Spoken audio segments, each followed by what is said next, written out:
রাধে রাধে। শীতকাল প্রায় শেষ হতে চললো, আর শীতকাল শেষ মানেই তো পিঠেপুলির শেষ পর্ব। পিঠেপুলির শেষ পর্বে একবার এইরকমভাবে ক্ষীরসা পাটিসাপটা পিঠে ট্রাই করুন, সারা বছর স্বাদ মুখে লেগে থাকবে, এইটুকু কথা দিতে পারি। তো ক্ষীরসা পাটিসাপটা পিঠে বানানোর জন্য আমি এখানে প্রায় 1.5 লিটার দুধ চাল করতে বসিয়ে দিয়েছি, কারণ আমি বানাবো ক্ষীর। আর এদিকে পাটিসাপটার জন্য ব্যাটার বানিয়ে নেব। তো মেজারমেন্টের জন্য একটা বাটি ইউজ করছি। প্রথমে নিয়ে নিলাম 2 বাটি শুকনো চালের গুঁড়ো, আর এর মধ্যে অ্যাড করব 1 বাটি মতো ময়দা। ময়দার পরিবর্তে আটার ইউজও করতে পারেন, কিন্তু যেহেতু আমি ক্ষীরসা পাটিসাপটা পিঠে বানাচ্ছি, তো এর যে কালার কম্বিনেশন, ওপরে সাদা ভেতরে ক্ষীরটা মানে ক্রিম কালার হবে, সেই কম্বিনেশনের জন্য আমি এখানে ময়দা ইউজ করেছি। আর এখানে গুড়ের পরিবর্তে আমি চিনি ইউজ করেছি। গুড় দিয়েও বানাবো, আগে আমি চিনি দিয়ে ব্যাটারটা তৈরি করছি, এরপরে গুড় দিয়ে আর একটু ব্যাটার আমি করে নেব।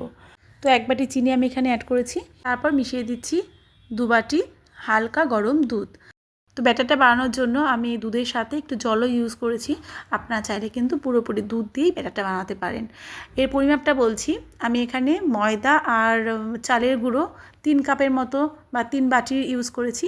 তো সেই বাটিরই আমি জল ইউজ করব তার ডবল, মানে 3 বাটি ময়দা চালের গুঁড়োর জন্য আমি এখানে 6 বাটি জল আর দুধ আমি ইউজ করেছি। 2 বাটি মতো আমি দুধ দিয়েছিলাম, আর বাকি 4 বাটি আমি জল দিয়েছিলাম। আর সবটাই কিন্তু একটু হালকা গরম ছিল। আর দেখুন, কাজের ফাঁকে ফাঁকে কিন্তু আমি দুধটাকেও নেড়ে নিচ্ছি, যাতে দুধটা পাত্রের গায়ে বসে পুড়ে না যায়। ভাইরাল পদ্ধতিতে আমি নারকেল ফাটিয়ে এর মধ্যে নারকেলও অ্যাড করব। তো তার জন্য নারকেলটাকে আমি 3-4 ঘন্টা মতো ডিপ ফ্রিজে রেখে দিয়েছিলাম, আর এখন ডিপ ফ্রিজ থেকে বের করে দেখুন ফাটিয়ে নিয়েছি। একটা তো বেশিই ফেটে গেছে, আর একটা বেশ মানে আমি গোটাই পেয়েছিলাম। তো ওপর থেকে শক্ত খোসাটা উঠিয়ে নিচ্ছি।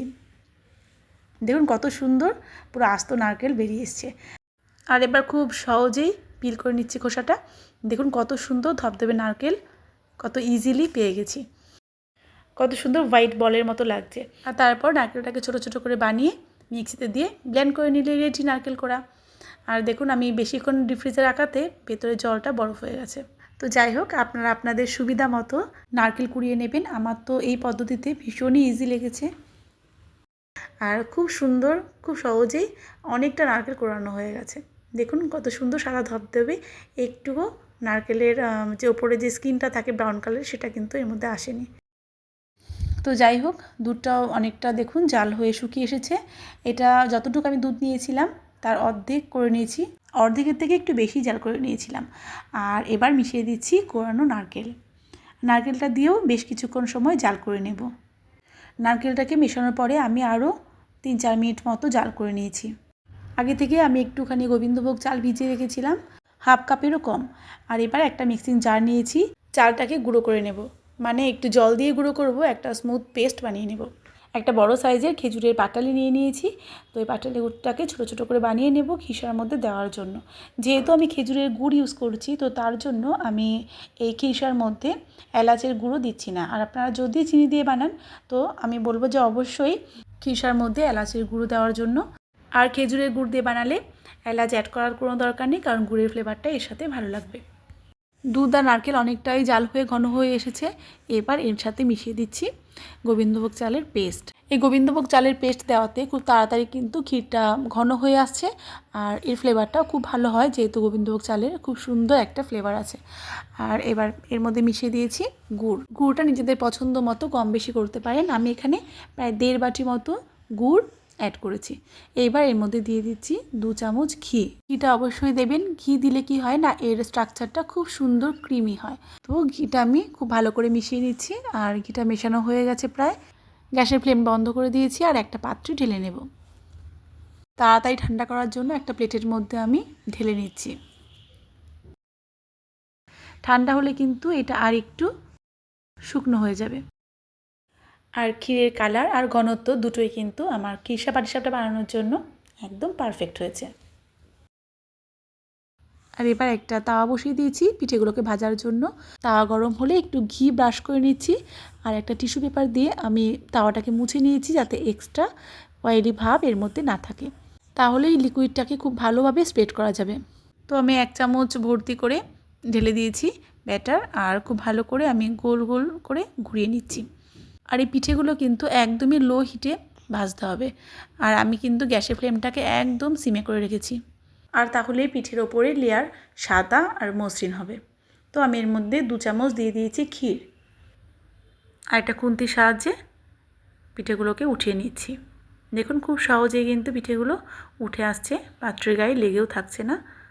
পাটিসাপটা পিঠে ভাজার জন্য ব্যাটার যদি ঠিকঠাক মতো হয় তাহলে কিন্তু পিঠে ভাজতে কোনো অসুবিধা হয় না, কারণ খুব তাড়াতাড়ি হয়ে যায়, সময়ও বেশি লাগে না।